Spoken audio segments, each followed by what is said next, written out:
was a doctor sworn to save lives until he fell for the wrong patient. Helena, the breathtaking wife of ruthless Mafia lord Sammy Black.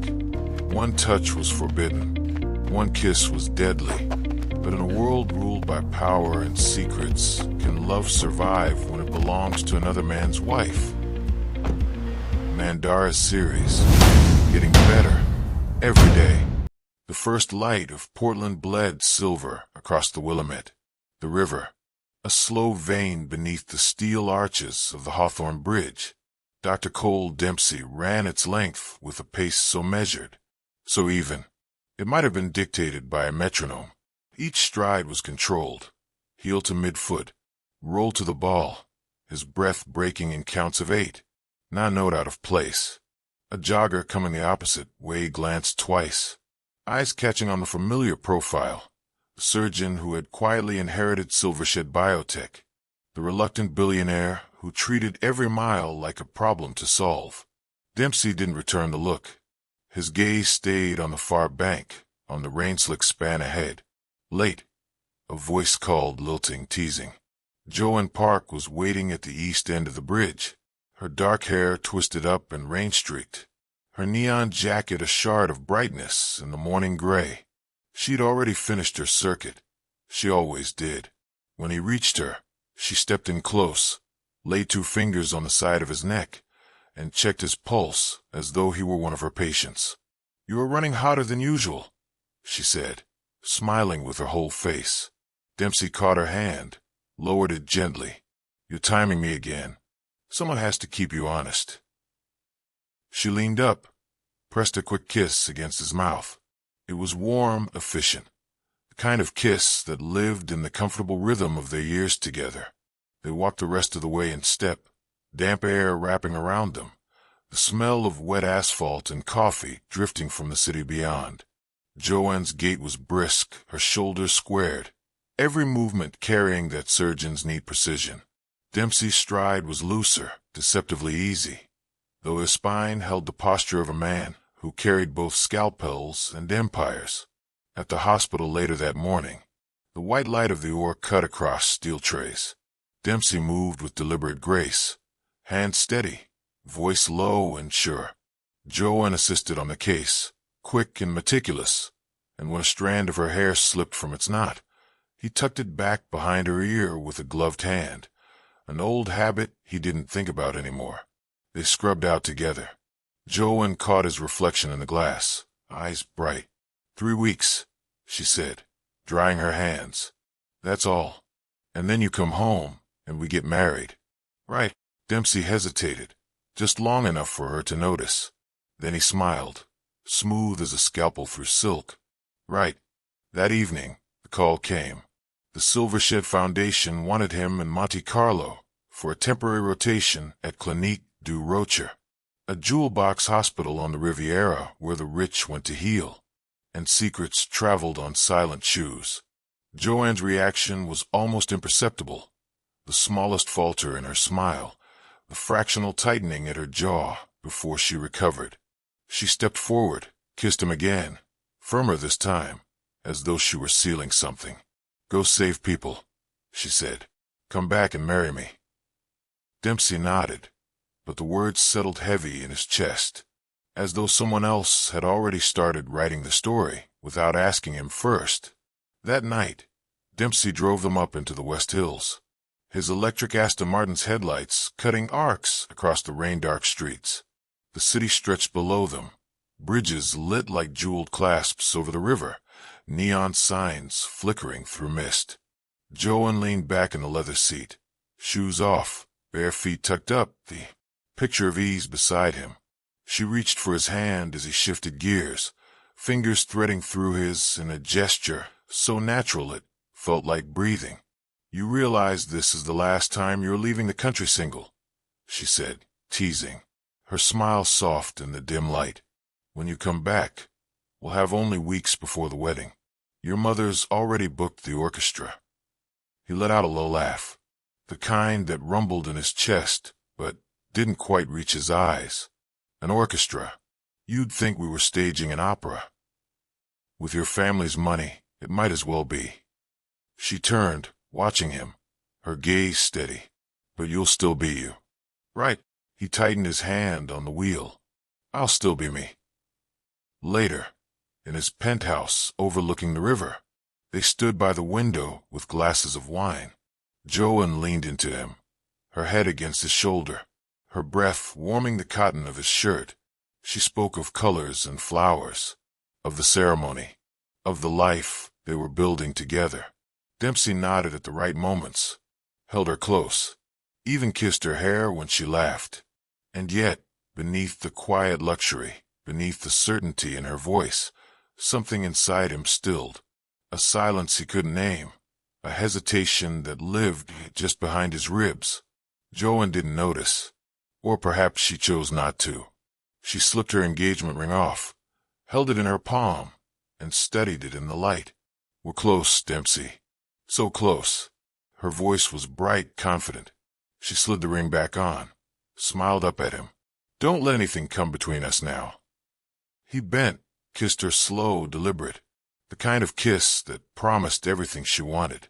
But as her arms circled his neck, as her warmth pressed against him, the rain began again outside, soft, insistent, like a reminder.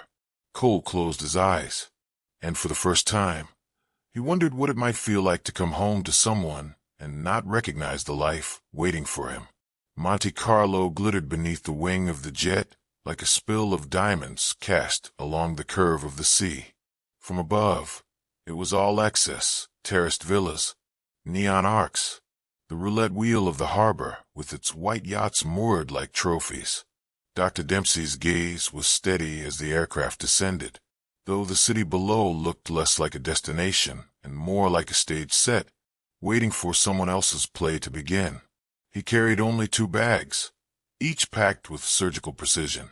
One was for medicine, the other for the man he sometimes remembered being, the heir with cufflinks, the guest who could navigate soirees where champagne never stopped flowing. The Clinique du Rocher rose above the harbor like a private palace of glass and pale stone.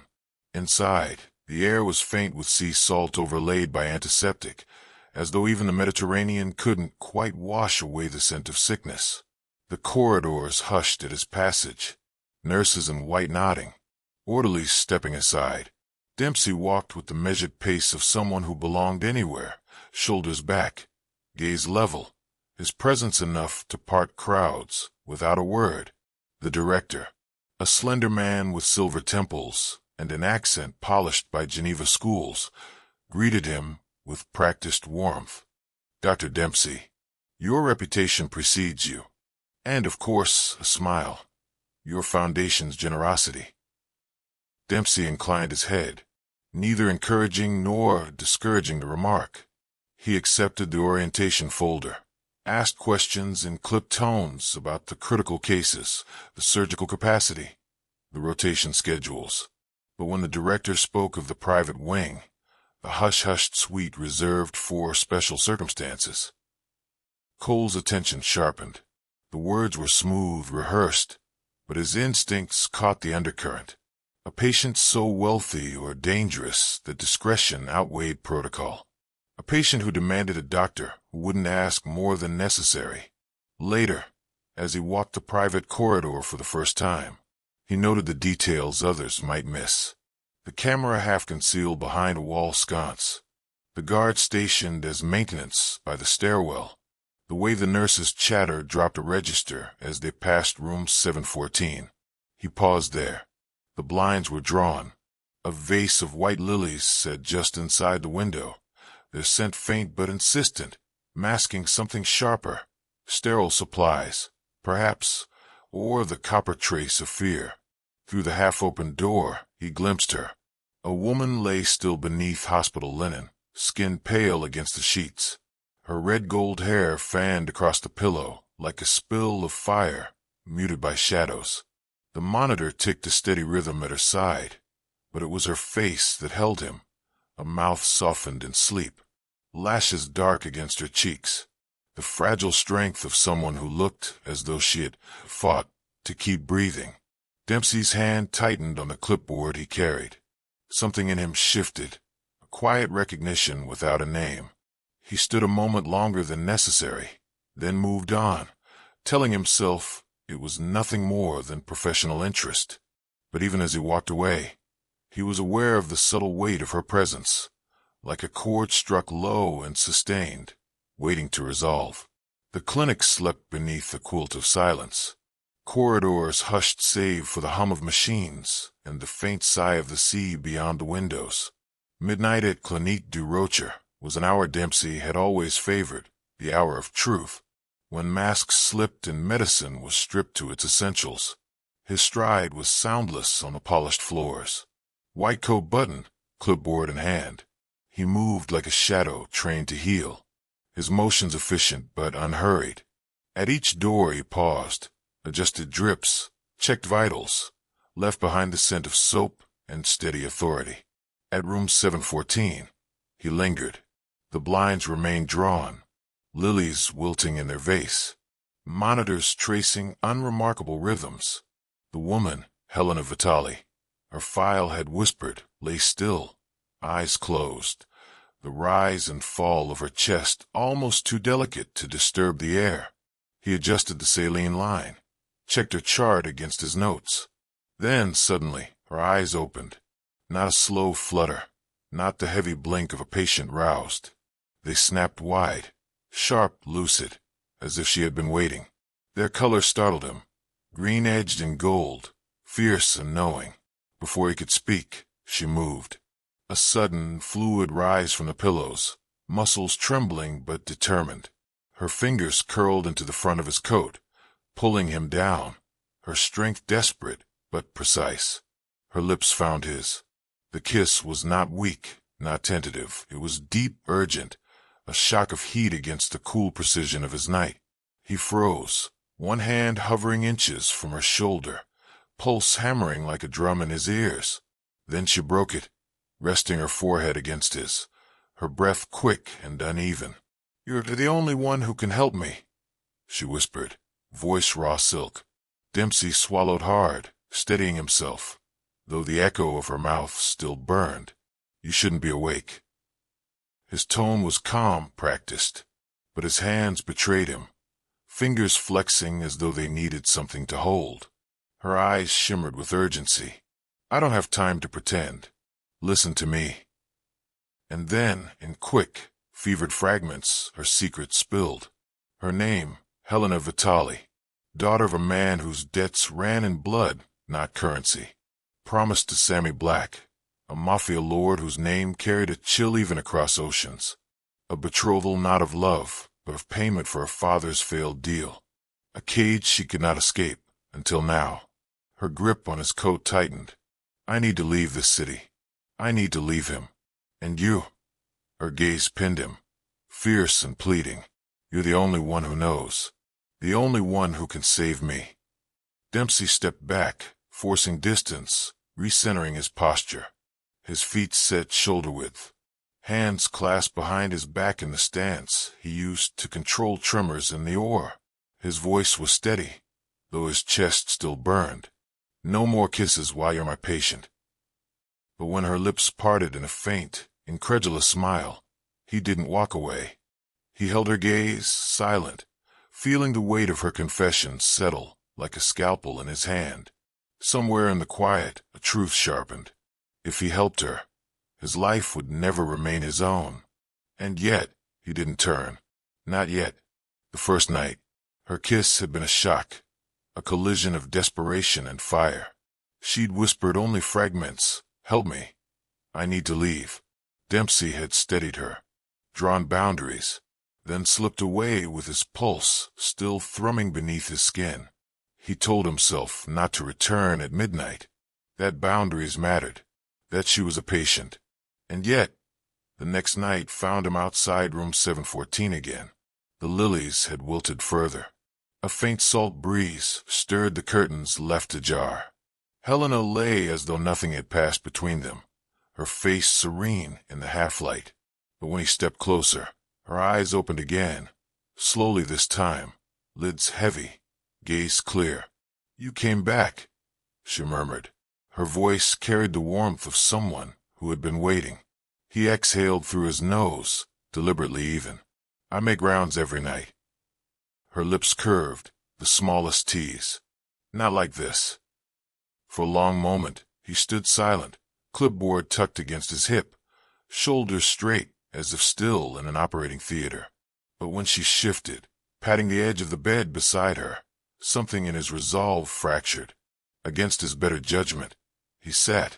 Helena studied him, her hair spilling across the pillow, bare shoulders framed by the thin hospital gown. You don't flinch easily, Dr. Dempsey. But last night you did. Dempsey's jaw tightened. Because you crossed a line. Did I? She tilted her head, lashes brushing her cheek. Or did I just show you the truth of me? Her hand lifted, tentative this time, fingers brushing the cuff of his sleeve. Not a grab, not a demand, just contact. The air between them thickened. Minutes stretched. Then, softly, he said, Why me, Helena? And that broke her. The dam gave way. She rolled onto her side, facing him fully, eyes bright with the sheen of unshed tears. Words came in a rush, halting, trembling, as though each one was pulled from a wound. My father owed Sammy Black millions. A shipment went wrong, drugs, blood, debts. To keep himself alive, he offered me. Her throat worked. She swallowed hard. His daughter, his bargaining chip. He promised I'd marry Sammy, bind the families, that I'd smile while he collected on the debt. Her voice cracked, and she pressed her palm to her mouth. For heartbeat. She looked so fragile, he wanted to pull her into his arms. Instead, he clenched his fists on his knees, forcing stillness. I tried to run once, she whispered. They caught me. Sammy doesn't shout, doesn't strike. He just smiles. Cold, like I'm already his. Her fingers trembled as they reached for him again, this time gripping his hand, clinging. I can't go back to him. I'd rather die. Cole's gaze locked on hers. He saw no madness, no fever. Only truth carved raw by fear. You are the only one who knows, she said, her voice breaking now, urgent and low. The only one who can make this stop. If you don't help me, no one will. He turned his hand, palm meeting hers.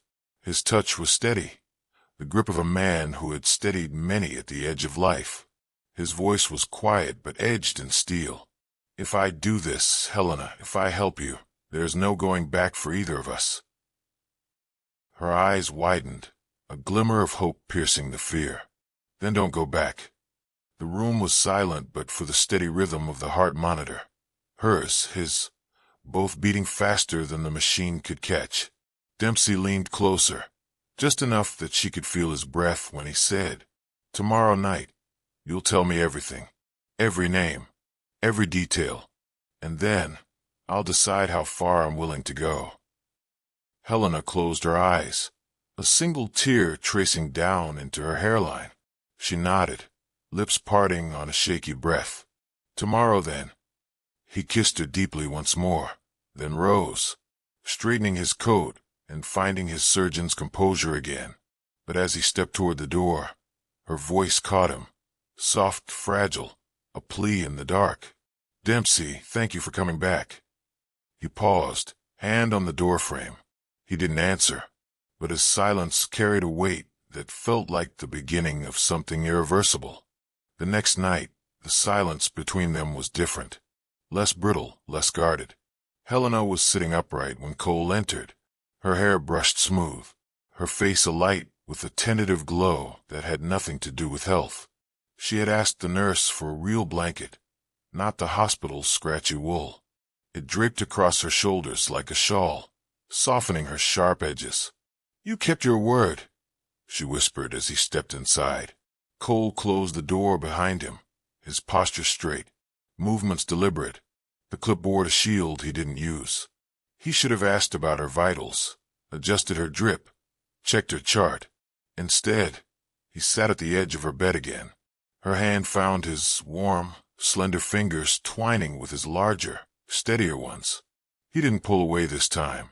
I feel alive when you're here, Helena confessed. Not sick, not owned, just me. the words carved into him, deeper than they should have. He'd spent years separating the surgeon from the man, keeping lines sharp, clean. With her, the lines blurred until he wasn't sure which part of him answered when he reached up, brushed a stray lock of hair from her cheek, and let his hand linger at her jaw. Her breath caught. Dempsey. The sound of his name in her mouth undid him. He bent, slowly, deliberately, until his lips met hers. This kiss was different from the first. No desperation, no shock. It was slow, molten, their mouths moving in rhythm, as if they had known each other longer than a handful of nights. She pulled him closer with surprising strength, her fingers curling into the back of his neck. He steadied her, his hands sliding along the small of her back, anchoring her against him. When her lips parted beneath his restraint faltered. A soft sound escaped her throat, and he deepened the kiss, tasting the truth of her. When they broke apart, foreheads touching, her breath trembled against his lips. I don't want to be afraid anymore. Not when I'm with you. He closed his eyes. Then don't be. Not here. Not with me. For the first time since arriving, Helena laughed softly, fragile but real, and that sound alone was dangerous. He knew he'd do anything to hear it again. The next afternoon, the temperature of the ward changed. Dempsey sensed it first, a hush in the corridor. Nurses speaking in clipped whispers, the squeak of polished leather shoes against marble. Then came the man himself, Sammy Black, impeccably dressed in charcoal gray, umbrella hooked neatly over his arm though the sky outside was clear. His gait was unhurried, predatory in its stillness. He walked as if the hospital belonged to him, each footstep a quiet claim. Dr. Dempsey. His voice was smooth, almost polite, carrying just enough weight to remind anyone listening that courtesy from him was a gift, not a right. I hear my fiancée isn't recovering as expected. Dempsey kept his expression neutral, his tone clipped and professional. She suffered a neurological event. It's delicate. I prefer to keep her under sedation until stability is certain. Sammy's gaze flicked to Helena, lying motionless under the sheets. She looked convincingly comatose. Dempsey had adjusted her infusion hours earlier, enough to keep her limbs heavy, her eyelids slack. Sammy stepped closer, standing at her bedside. His hand hovered above her cheek, but didn't touch, fingers twitching as though debating possession. He smiled faintly, an expression with no warmth, no teeth. She looks peaceful, he murmured, almost ashamed to wake her. Dempsey's stomach nodded, but his voice remained cool, detached. Peace is what she needs. For a long, tense moment, Sammy studied Helena's still form. Then he straightened, adjusted his cufflinks, and turned that same icy smile on Cole. You'll take good care of her, doctor. I'd hate to think my investment might slip away. Without waiting for a reply, he pivoted on his heel, his departure as silent and deliberate as his entrance. Only when the echo of his footsteps vanished did Dempsey release the breath he hadn't realized he was holding. He turned to Helena, checked her vitals, his hands moving briskly now. She stirred faintly, lashes fluttering, her body heavy under the infusion's weight. Cole brushed his fingers over her wrist, grounding her. You're safe. He's gone. Her lips moved, barely a whisper. Promise. His jaw tightened. On my life. He adjusted the blanket around her shoulders, his touch lingering a fraction too long. As he watched the slow rise and fall of her chest, he knew this was no longer about medicine. It was about choosing, and the choice was already making itself.